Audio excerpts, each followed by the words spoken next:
প্রাণের স্বামী ঘরের ভিতরে যদি আসেন, আল্লাহর কসম আমি কোনো প্রেম নিবেদন করব না, আমি শুধু প্রাণ ভরে আপনার চেহারাটা একটা বার আমি শুধু দেখে রাখতে চাই, যাতে করে কিয়ামতের দিন লক্ষ কোটি কোটি মানুষের ভেতরে আপনাকে আমি স্বামী বলে যেন চিনে নিতে পারি।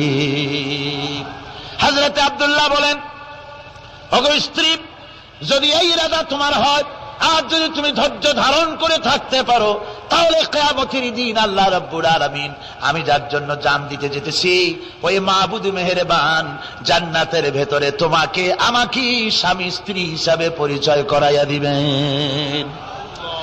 3000 সৈন্য নিয়ে সাহাবায়ে কেরাম আর এই সেনাপতি সব চললেন। মুতার প্রান্তরে লড়াই হলো। এই লড়াইয়ের ময়দানে হযরতে যায়েদ অনেকগুলি কাফির সৈন্যকে জাহান্নামে